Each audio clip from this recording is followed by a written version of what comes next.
तो भैया रो आज हमारे सुबह सुबह पार्टी करने को प्लान बने हैं और हमारे संग इतना बड़ा हादसा हो जाए ऐसा तो हमने सोचो नहीं है। तो आइए देखते हैं बैठचंद मजा आएगा। सौदा की लिस्ट बना के बिट्ठल भाई और नीलेश को साथ ले के निकल जाते हैं मार्केट की तरफ। कहा है कि बिट्ठल और नीलेश भाई को सौदा सामान लेने को काफी एक्सपीरियंस है। कहा है कि दोनों जने शादीशुदा हैं तो उनको दोनों जन में एक्सपीरियंस की कोनो कमी नहीं आई। इसे अपन उन दोनों को साथ ले बात है और निकल जाते हैं सीधे मार्केट की तरफ। मार्केट जाते टाइम अपन मिले थे अपने बाबा जी महाराज को मंदिर पर अपन उतर करे थे उनको प्रणाम और निकल जाते हैं सीधे मार्केट की तरफ। मार्केट जाते टाइम अपन को हम दिखाते हैं अपनी स्कूल जहाँ पे अपन ने विद्या ग्रहण करी थी। अपनी स्कूल को भी प्रणाम करे थे। अपन निकल जाते हैं सीधे मार्केट के अंदर और मार्केट को क्रॉस करते हुए अपन पहुंचते हैं मार्केट के लास्ट में अपने मित्र की दुकान पे। मित्र की दुकान पे जाके देखा था कि मित्र तो है नहीं है, उनके छोटे भैया रहे थे तो अपन कहीं से उनसे ही सौदा सामान ले।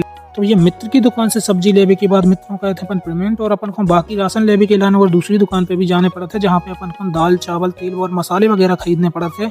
तो अपन पहुंच जाते हैं दूसरी दुकान पे। होते से मसाले तेल लेने के बाद कछु सौदा रह जाते तो नीलेश को बिट्ठल भाई निकल जाते हैं दूसरी दुकान। भैया अपन मार्केट देख लेते हैं थोड़ा बहुत मार्केट की हालचाल का चल रहे हैं और भैया थोड़ा ही टाइम होते हैं कि नीलेश और बिट्ठल भाई बाकी सौदा लेके आ जाते हैं। ये नीलेश और बिट्ठल भाई के वापस आते ही अपन निकल जाते हैं घर के लाने। तभी मिल जाते हैं अपने राघवेंद्र भैया। तो राघवेंद्र भैया को बाय बोल के अपन निकल जाते हैं घर के लाने। का है कि आपको तो पता है कोनो भी छोटी पार्टी करो या बड़ी पार्टी में टाइम तो लग ही जाता है। तो हमारे निकल जाते हैं फटाफट घर के लाने। का है कि समय भी काफी हो चुका तो और हमारे को खाना भी बनाने तो अभी तो हमारे पहुंच जाते हैं घर और हमें रहते घर पे थोड़ा काम तो हम घर पे रुक जाते। बाकी नीलेश साहब और निशांत निकल जाते हैं वो जगह पे जहाँ पे अपनी पार्टी होने होते हैं। तो भैया होते पहुंच के पहले तो सबसे पहले काम रहता है 2 चूल्हे बनावे को। तो भैया और 2 चूल्हे बनावे के लाने लग जाते हैं और ये बिट्ठल भाई अपना आटा गूंदने में लग जाते हैं। काहे कि आटे को काम जल्दी करने पड़े और रोटी बनाने भी भैया और जब देखते ही देखते अपने चूल्हे भी बनके कंप्लीट हो जाते हैं। तो बिट्ठल भाई अपने आटे को काम भी लगा देते। तो भैया नीलेश भैया को नहीं पता थे साथा बिना काम करे तो भी लग जाते हैं अपनी भैया मटर छिलवे में। और मटर एक व्यक्ति छीले ऐसा तो हो ही नहीं सकता। तो अपने गजेंद्र भैया भी वो ग्रुप को ज्वाइन कर लिए थे। मटर छिलवे में तो आप जानते ही हो कितना मजा आता है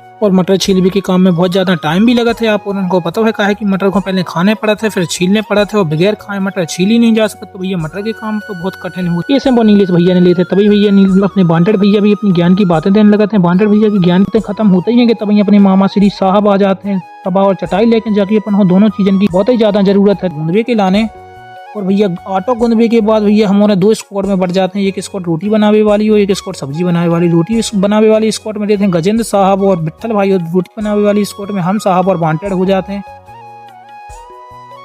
और सब्जी बनाने वाली स्क्वाड में हम बांटेड और नीलेश होते हैं। काहे कि रोटी बनाने को काम तो भैया जल्दी स्टार्ट हो जाते हैं। काहे कि उनको आटा गूंद के तैयार हो जाते और इतने भैया अपने अंडा ही बॉयल नहीं हो पाते हैं तो अपन बड़े परेशान रहते हैं कि भैया रोटी वाले तो जल्दी फ्री हो जाता। देखते ही देखते अपने अंडा भी उबल के लगभग हो ही जाता है। इतनी बातचीत होती है कि रोटी बनाने को काम और ज्यादा स्पीड से चालू हो जाता है। अपने अंडा ही उबल के तैयार नहीं होते। तभी गजेंद्र भैया की पहली रोटी सेक के तैयार हो जाते हैं। तो भैया अपनी रोटी सेकते हैं और अपन को दिखाते हैं कि भैया देखो रोटी सेक के तैयार हो गई है। तो भैया उनकी रोटी सेक के देखते होता ही है कि हमारे भैया अपने अंडा के छिलवे को काम भी लगा लेते हैं। कहा कि रोटी बन के तैयार हो जाए अंडा तैयार नहीं है तो भैया ज्ञान दें सब लोग। तो हमारे लग जाते हैं अपने सब्जी बनाने के काम में फटाफट और अपने अंडा छिलके तैयार हो जाते हैं। तो भैया जैसे ही अपने अंडा छिलके तैयार हो जाते हैं तो नीलेश भैया फटाफट से अपने बगाल लगा के अपनी सब्जी में बाकी मसाले वसाले डाल के भुनन लग। भैया और जैसो अपने मसाला भुंजत जा रहा हो तो वैसे ही गजेंद्र दोनों की रोटी भुंजत जा रही। तो हमारे ज्यादा कंफ्यूज ये है कि रोटी ज्यादा भुंज रही है कि मसाला ज्यादा भुंज रहा है। भी ग्रुप हुए ग्रुप में 2-4 लोग ऐसे रहते हैं जो ग्रुप को माहौल बना रहे थे। तो ये बार जिम्मेदारी हम नीलेश और हमारे मामा श्री सकनी ने ले रखी थी। तो हमारे दम से करते हैं डांस भैया। और डांस के बाद भैया मैं हम जो बात बतावा चाहते कि हमारे संग एक ऐसा हादसा होगा हम बता दें आपको। वो हाथ तो कहा तो